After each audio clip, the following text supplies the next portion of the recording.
Et dernier invité justement, Ebtissam Al-Kedbi. Bonsoir, vous êtes membre du conseil d'administration de l'Institut des États du Golfe à Washington et vous faites partie des 50 femmes les plus influentes du monde arabe, la seule femme d'ailleurs à être dans le monde arabe à la tête d'un think tank. Merci beaucoup d'être mon invité ce soir dans Défense. Pour commencer, j'aimerais qu'on aborde la question des relations entre les Émirats et Israël. On sait, le Premier ministre israélien Naftali Bennett était aux Émirats arabes unis.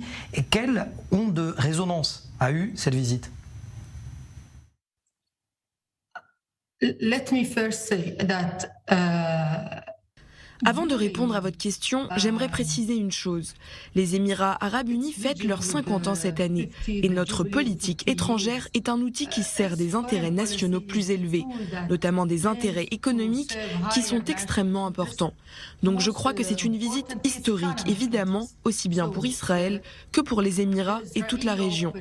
Et je pense qu'elle va valoriser les accords qui ont été signés dans plusieurs domaines, tels que la géoéconomie, l'intelligence artificielle, la médecine, la sécurité sanitaire et d'autres secteurs d'activité. C'est aussi une visite importante dans la mesure où elle montre au monde entier qu'Israël est un État ouvert à la coopération avec les autres pays de la région. Et c'est aussi la preuve qu'Israël veut la paix et cherche à avoir des relations saines avec les Émirats arabes unis, qui sont certes un petit État, mais qui est le plus dynamique de la région. Alors on le sait, Ebtissam, bien évidemment, l'Iran n'a pas été le mot du moins prononcé par Naftali Bennett, mais visiblement à l'ordre du jour, les pourparlers relatifs au nucléaire iranien ont été mis sur la table. Est-ce qu'Israël et les Émirats partagent le même point de vue sur la question? Cette visite intervient pendant la phase de négociation avec l'Iran. Et je vous le dis en toute transparence, oui, nous nous sommes rapprochés de l'Iran. Mais cela ne nous empêche pas de partager les mêmes inquiétudes qu'Israël concernant les missiles iraniens, le programme de drones et les activités du pays qui déstabilisent la région.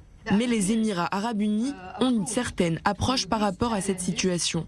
Notre objectif est d'éviter une escalade et une confrontation et, au contraire, de renforcer le dialogue et la coopération dans la région. C'est d'ailleurs ce que nous avons fait avec Israël. On a pu constater aussi un rapprochement entre les Émirats et l'Iran. Est-ce que, selon vous, Israël doit s'en inquiéter ? Non, je ne crois pas qu'Israël ait des raisons de s'inquiéter. Vous savez, les Émirats et l'Iran sont en situation de conflit, mais pourtant, il y a des secteurs d'activité dans lesquels nous coopérons. L'environnement, le traitement de la pandémie, la gestion des eaux, et malgré tout, il reste des problèmes entre nos deux pays qui perdureront tant que nous n'aurons pas trouvé de solution. Nous ne pouvons pas nous attirer l'hostilité de l'Iran. Géographiquement parlant, Israël est assez éloigné de l'Iran, mais nous, aux Émirats, nous sommes juste en face et nous vivons exactement dans la même zone. Si nous ne pouvons pas bouger, ils ne peuvent pas bouger non plus. Donc, de la même manière que nous avons signé les accords d'Abraham avec Israël, en espérant que cela pourrait créer un arc de stabilité dans la région, par le biais d'intérêts économiques, nous pensons que nous pouvons faire la même chose avec l'Iran, c'est-à-dire proposer une coopération aux Iraniens. Et peut-être que, comme les Israéliens, ils accepteront de normaliser leurs relations avec nous. Peut-être que l'Iran se rendra compte qu'entretenir de bonnes relations avec les pays voisins est beaucoup plus avantageux et bénéfique pour eux. Ce serait une solution qui profiterait à tout le monde. Mais Ebtissam, la question est surtout de lèvres en Israël. Est-ce que ce rapprochement implique de facto, je parle du rapprochement entre les Émirats arabes unis et l'Iran, de facto implique un niveau réduit de coopération militaire et stratégique entre Israël et les Émirats? Sur cette question iranienne, on sait que le chef de l'armée de l'air israélien était aux Émirats et inversement, celui des Émirats était en Israël. Vous savez, nous attendons d'améliorer nos capacités militaires, mais depuis que nous avons signé les accords d'Abraham, de nombreux officiels émiratis ont déclaré que ce ne sont pas des accords contre l'Iran ou contre qui que ce soit.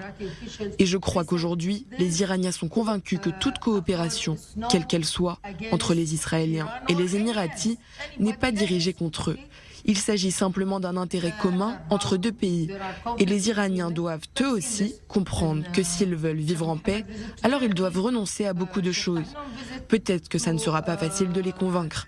Mais malgré les conflits, le cheikh Mohammed bin Zayed Al Nahyan s'est rendu en visite en Turquie. Le cheikh Tanoun est allé en Iran. Et aujourd'hui, c'est le Premier ministre israélien Bennett qui est aux Émirats arabes unis. Et je dirais que toutes ces visites sont une source d'espoir pour l'avenir de la région.